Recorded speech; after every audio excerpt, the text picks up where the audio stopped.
Today, we're joined by Rebecca Bennett, a remarkable woman whose life story reflects strength, loss, and resilience. Rebecca, thank you for joining us in the studio today and for trusting us to share your experience with our audience. Thank you for having me and for allowing me the space to share my story with your audience. My name is Rebecca Bennett, and at 70 years old, I thought my hardest days were behind me. And when people hear my age, they often assume my story is already finished. But the truth is, the most painful and the most powerful chapters of my life didn't begin until after I thought everything important was already behind me. I grew up in Evanston, Illinois, the kind of town where summers smelled like cut grass and barbecues, and winters meant shoveling snow with neighbors you'd known your whole life. My parents weren't wealthy. My father worked long hours repairing railroad equipment, and my mother cleaned houses. But our home was full of laughter, structure, and values. My mother used to say, "A woman may lose money, youth, and even love, but if she keeps her dignity, she can always rebuild." I didn't understand those words when I was young. I would learn them much later, when rebuilding became my only choice.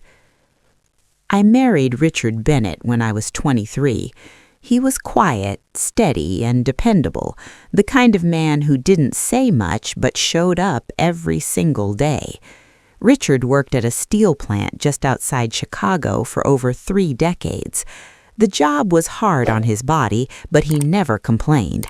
"It puts food on the table," he used to say. "That's enough for me." Together, we bought a modest 2-bedroom house in Maplewood Heights, a peaceful suburban neighborhood where kids rode bikes until sunset and neighbors waved from their porches. That house wasn't fancy, but it was ours. Every nail, every coat of paint, every repaired leak told the story of our marriage. When our son Lucas was born, everything changed. I remember holding him for the first time, his tiny fingers wrapped around mine, his face scrunched and red. Richard leaned over me in the hospital bed and whispered, "We'll give him everything we never had." And we tried. We worked overtime shifts, skipped vacations, and learned how to stretch a dollar until it nearly snapped. I packed Lucas's lunches every morning, helped with homework every night, and sat in cold bleachers during baseball games just to watch him swing a bat. Richard taught him how to shake hands firmly, look people in the eye, and keep his word. Lucas was smart, very smart. Teachers praised him constantly. Guidance counselors talked about scholarships and big futures, and every time someone said, "Your son is going places," my heart swelled with pride. But ambition, I later learned, can sometimes grow faster than gratitude. When Lucas went off to college, the house felt unbearably quiet. I kept his room exactly the same. The trophies, the posters, even the dent in the wall from when he slammed his door as a teenager. Richard teased me about it. "He's not coming back to live here forever," he said gently. "I know," I replied, "but I just want to remember who we were." Richard passed away 3 months before Lucas graduated. One night he went to bed early complaining of heartburn. By morning, he was gone. No warning, no last conversation, just silence where his breathing should have been. I remember sitting on the edge of the bed, holding his cold hand, thinking, this can't be real. We still had plans. The funeral was small. Lucas flew home, pale and hollow-eyed. He held me as I cried, and through tears he said, "Mom, you won't ever be alone, I promise." I believed him. After graduation, Lucas accepted a job in New York City, a big firm, big salary, big future. I was proud, but afraid. New York felt far away from the quiet life we knew. At first, he called often. He told me about skyscrapers, subway rides, late nights at the office. "It's intense, Mom," he said, "but it's worth it." Then the calls became shorter, less frequent, always rushed. That's adulthood, I told myself. He's busy. Then one Sunday evening, he said, "Mom, I want you to meet someone." That was the first time I heard the name Clara. "She's incredible," Lucas said. "She's sophisticated, driven. She understands my goals." When Clara appeared on the video screen, she smiled politely. She was beautiful in a controlled, intentional way. Perfect hair, perfect posture, perfect smile that never quite reached her eyes. "It's so nice to finally meet you," she said. "Lucas talks about you all the time." I smiled back, wanting to believe her. I had no idea that this woman, this stranger smiling through a screen, would one day play a role in tearing my life apart. The first gift arrived on a Tuesday in early December, wrapped not in paper but in politeness. I remember the day clearly because it was snowing, thick, heavy flakes that stuck to the branches of the old oak tree in my front yard. I had just come back inside after scraping ice off my steps when I saw the envelope waiting on the kitchen table. It was cream-colored, heavier than a normal letter, with Lucas's handwriting on the front. For a moment I smiled. Mail from your child never loses its magic, no matter how old you get. Inside was a check, $5,000. My breath caught in my throat. I sat down slowly, afraid my knees might give out. Tucked behind the check was a note, written neatly, almost formally. "Mom, Clara thought you might enjoy this. Please use it for something nice. You deserve comfort." I read it twice. Clara thought you might enjoy this. Not Lucas, Clara. I stared at the check for a long time. $5,000 was more money than Richard and I ever spent on ourselves in a single year. It could replace my aging furnace, fix the leaky roof, or cover several months of groceries. Still, my hands trembled as I folded the paper back into the envelope. That night, Lucas called. "Did you get it?" he asked, his voice bright, almost eager. "Yes," I said carefully. "Lucas, that's a lot of money." He laughed softly. "Mom, it's nothing. Clara insisted. She says you shouldn't be worrying about bills at your age." At your age. The words stung more than I expected. "I don't need charity," I said, trying to keep my tone light. "It's not charity," he replied quickly. "Think of it as appreciation." I wanted to believe him, so I thanked him. I even deposited the check. That was my first mistake. After that, the gifts didn't stop. A new television arrived without warning, then a delivery of groceries, organic brands I had never bought for myself. Clara called one afternoon to ask if I preferred silk or cotton curtains. I laughed awkwardly and told her I was fine with what I had. "Well," she said smoothly, "we just want your home to reflect the lifestyle you deserve." The lifestyle you deserve. I started noticing how often Clara spoke for Lucas. She didn't raise her voice or demand attention. She didn't have to. She controlled conversations with timing, with pauses, with the subtle authority of someone used to being obeyed. Lucas sounded different when he spoke around her, less certain, more rehearsed. One evening, during a video call, Clara leaned into the frame and said, "Rebecca, have you thought about downsizing?" The question landed like a slap. "I'm sorry?" I said. "This house is large," she continued, "and maintenance can be stressful. Wouldn't it be easier to live somewhere more manageable? Lucas nodded beside her. She's just thinking long term, Mom. Long term? This house is my home, I said firmly. My husband and I built our life here. Clara smiled politely. Of course, we just want what's best for you. After that call, I walked through every room of my house, touching the walls, the door frames, the worn arm of the couch where Richard used to sit. I felt as though someone had already begun erasing me. A few weeks later, Lucas suggested something practical. Mom, it would make things easier if I helped manage some of your paperwork, he said. Just routine stuff, bills, property taxes, insurance. I've managed just fine for years. I know, he said gently, but things are complicated now, and Clara's financial advisor recommends it. That was when he brought up the power of attorney. It's temporary, he said, just in case something happens. It's standard. I hesitated. Mom, he added softer now, don't you trust me? Trust, that word again. I signed the papers 2 weeks later.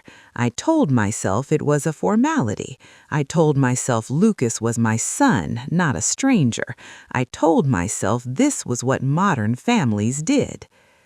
The paperwork sat quietly in a drawer, harmless as dust.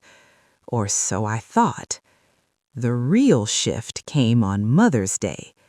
Lucas and Clara flew in unexpectedly. Clara brought flowers, white lilies, elegant and scentless. Lucas hugged me quickly, distracted, his phone buzzing every few minutes. We sat at the dining table where Richard and I had shared decades of meals. Clara placed a small velvet box beside my plate. Open it, Lucas said. Inside was a gold bracelet, delicate and expensive. I later learned it cost nearly $5,000. Clara watched my face carefully. Do you like it? Lucas asked. Before I could answer, he added with a small laugh, Mom, do you like the $5,000 Clara gives you? The room went quiet. I looked at him, really looked at him, and for the first time I didn't recognize my son. That's a strange way to put it, I said slowly. Clara tilted her head. We just want to make sure you're happy. But happiness, I realized in that moment, had become something they measured with price tags. That night, after they left, I sat alone at the table long after the dishes were cleared. Richard's empty chair stared back at me. I whispered into the silence, something isn't right. I didn't yet know how bad it would become. The letter arrived on a Thursday morning, folded neatly inside a legal envelope that looked far too official to be good news. I remember because Thursdays were grocery days. I had just returned from the store, my hands aching slightly from carrying bags up the steps, when I saw it resting on the hallway table. The return address belonged to a law firm I didn't recognize. My stomach tightened before I even opened it. The first sentence knocked the air out of my chest. This letter is to formally notify you that the property located at 214 Maplewood Heights has been sold. I reread the sentence again and again. My eyes scanned the page, searching for a mistake, a misunderstanding, a name that wasn't mine. There was none. My house, my home, had been sold. I dropped into the nearest chair, my heart pounding so loudly I could hear it in my ears. My hands shook as I flipped through the remaining pages. Dates, signatures, official stamps, everything looked terrifyingly legitimate. The sale had already closed. I felt dizzy, disoriented, as if the floor beneath me had shifted. The walls around me, walls I had painted myself, walls that had heard laughter and grief and love, suddenly felt unfamiliar. I called Lucas immediately. It rang 4 times before he answered. "Mom?" he said, distracted. "What did you do?" I asked. There was a pause. "Mom," he sighed, "we need to talk about this calmly." "Calmly?" My voice rose despite my efforts. "Lucas, I just received a letter saying my house was sold. My house!" "Yes," he replied, too quickly. "That's what I wanted to discuss." "Discuss? You had no right," I said. "No right at all." "You did," he said quietly. "Legally." That was when I understood. The power of attorney. The document I signed out of trust, out of fear of being a burden. "You used it," I whispered. "You used it to protect you," he said. "The market was strong. It was a smart financial move." "Without telling me?" I demanded. Clara's voice came through the line then, calm and composed. "Rebecca, please understand, this was a business decision. We ensured you'll be taken care of." "Taken care of? I didn't ask for this. That house is my life." Clara replied, "Houses are assets. Sentiment clouds judgment." I hung up. I don't remember how long I sat there afterward. Minutes, hours. The house felt too quiet, too large, like it was already letting go of me. A week later, another envelope arrived, this one containing a check, the proceeds from the sale, my share. I didn't cash it. Instead, I walked through every room one last time. I touched the dent in the hallway wall where Lucas once threw his backpack. I ran my fingers along the kitchen counter Richard had built himself. I stood in our bedroom, staring at the place where my husband had drawn his last breath. They were taking more than property. They were erasing me. 2 days before the official move-out date, Lucas called again. "You'll need to be out by Friday," he said. "The new owners are coming." "I'm still here," I said. "I don't know where I'm going." "There's a furnished apartment, short-term. Clara arranged it." Of course she did. On Friday morning, I packed 2 suitcases. Everything else, the furniture, the photographs, the history, was left behind. I stood on the front porch, keys in hand, and realized something horrifying. I wasn't leaving my house. I was being removed from it. The apartment Clara arranged was clean, modern, and cold. Gray walls, white furniture, no soul, no memory. The silence there was different, heavy, accusing. I barely slept those first nights. Every sound startled me. Every shadow felt unfamiliar. I kept replaying conversations in my mind, searching for the moment when I could have stopped this. But betrayal rarely announces itself. It slips in quietly, wearing the face of love. I called a lawyer. He was kind but honest. "You signed the authority," he said. "Legally, they acted within their rights." "So that's it?" I asked. He paused. "It depends on what you choose to do next." The words stayed with me. What would I choose to do next? I could accept the money, stay quiet, fade into the background of my own life, or I could fight. One evening I sat on the edge of the unfamiliar bed, holding Richard's old watch, the only thing I had taken with me. I remembered his voice, steady and sure. Don't let anyone take what you earned. That night, I made a decision. If they thought they had erased me, they were wrong. They had only awakened something they never expected. Leaving Maplewood Heights was not dramatic.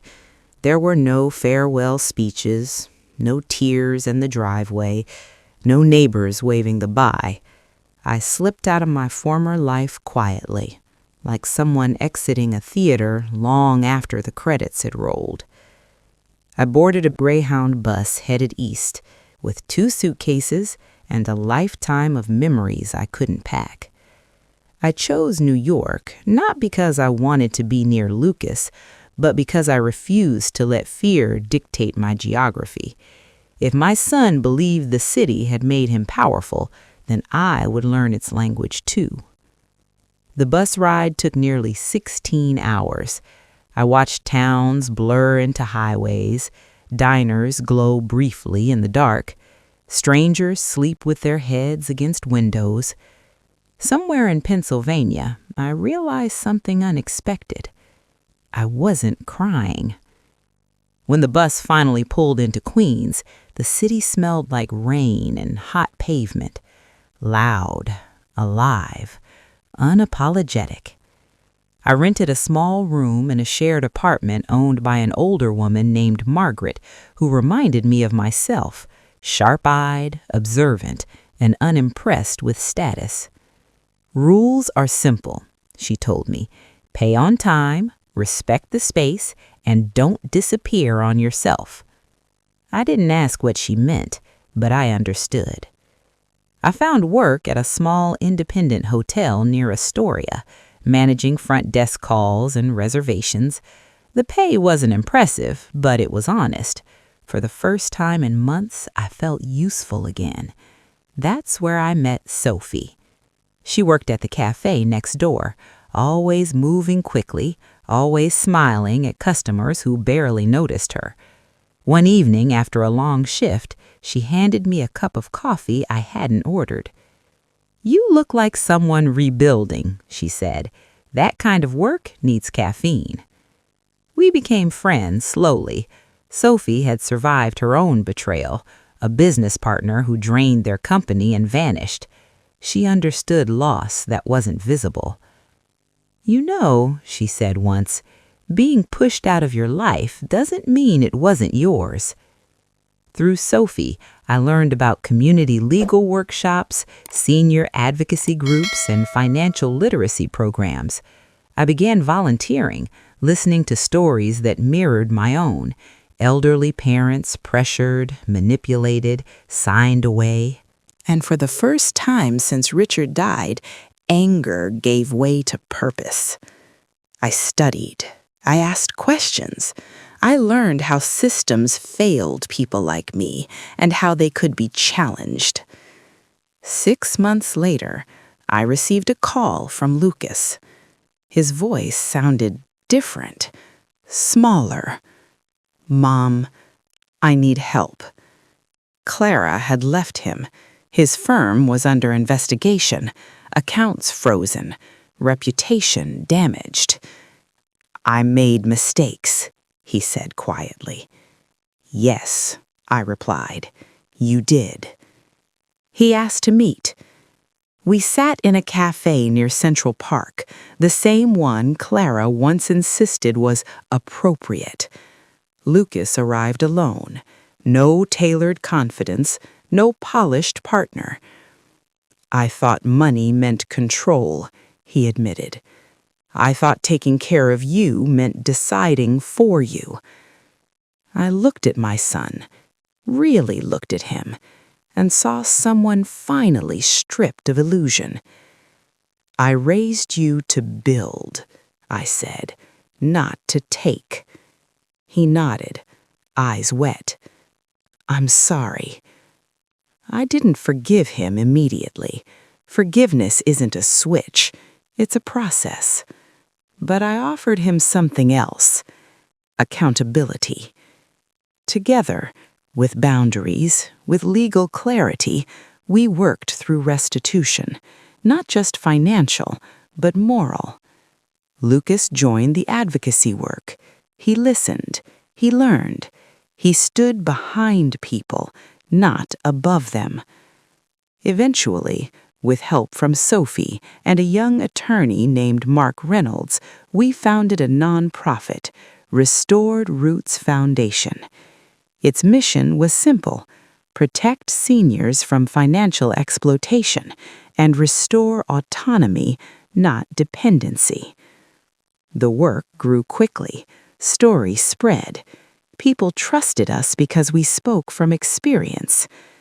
1 year later, on Mother's Day, I stood at a small podium in a community center filled with people who had rebuilt themselves. Lucas stood in the back, not as a benefactor, but as a volunteer. I spoke calmly. "I once believed comfort came from money," I said, "but real security comes from dignity, from choice, from knowing no one can erase your voice." After the applause faded, I stepped outside into the spring air.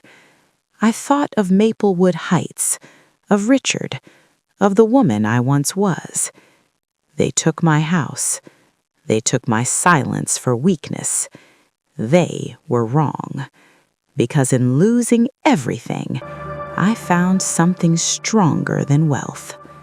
I found myself. Thank you for listening. And if this story moved you, like, subscribe, and let us know your thoughts in the comments.